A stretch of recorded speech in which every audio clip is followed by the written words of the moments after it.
There are many things that can be said regarding the pilgrimage, including, of course, the verses of the pilgrimage, like 201, that people say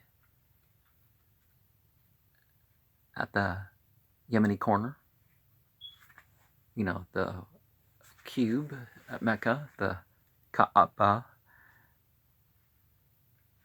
with the black rock in the corner. Rabbana atina fi dunya hasanatan wa fil akhirati hasanatan wa qina adhaban nar.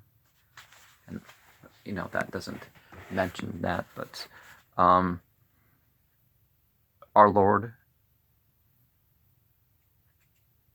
give us the best in this lower world and in the next life, the best, and protect us from the punishment of the black hot fire, which is not related to the word for black stone, but and standing at the hillocks, Safa and Marwa, you know, one's south and one's north.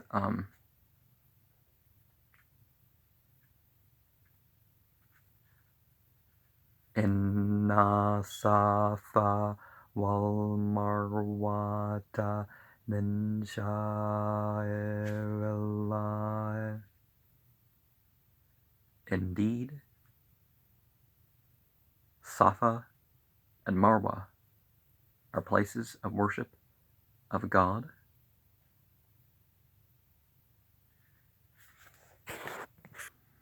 And otherwise, we have 297 and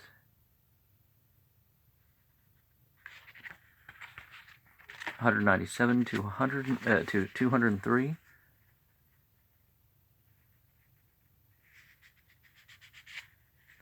And there's other passages. But I don't remember where the rest of the verse is. Abda bima badallahu behe. I begin with what God began with. And Safa is where you start. Then you go back and forth, and back and forth, and back. You know, so there's 7 with that. And then when you see the Kaaba there on Safa, Allahu Akbar, Allahu Akbar, Allahu Akbar.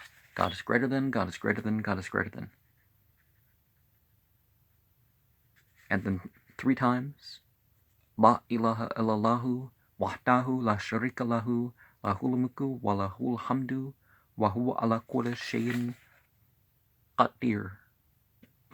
La ilaha illallahu wahdahu an jaza wa adahu wa nasara abdahu wa hazamal ahzaba wahda. That is the right to be worshipped, but God alone, without partner.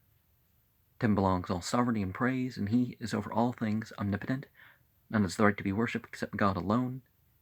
He fulfilled his promise, aided his slave, and single-handedly defeated the allies. You know, the servant, slave, messenger.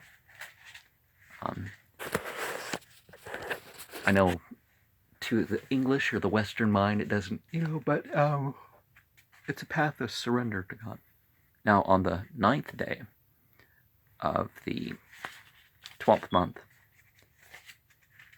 people stand on the hill of Arafah and say all sorts of supplications in the afternoon. Or, well,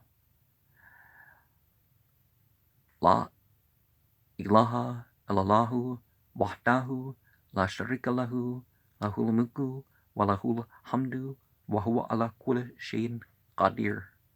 None has the right to be worshipped except God alone, without partner. To him belongs all praise and sovereignty.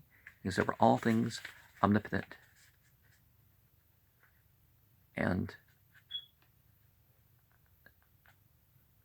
then come evening, you go out and al-Mash'ar, al-Haram, you face the Qibla.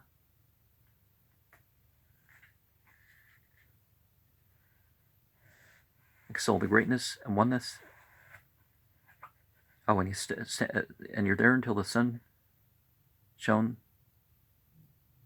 Well, after the dawn prayer, there's the light coming, but the sun's not risen yet. You leave before that. So you leave after the dawn prayer is said.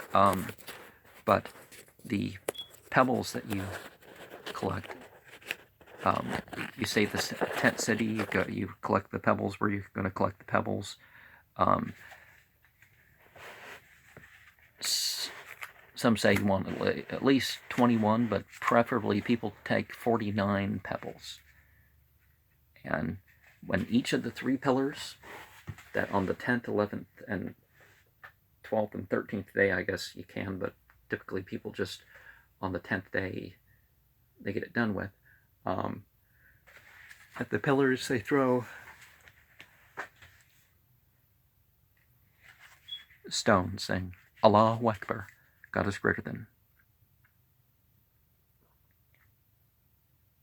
And facing the Kaaba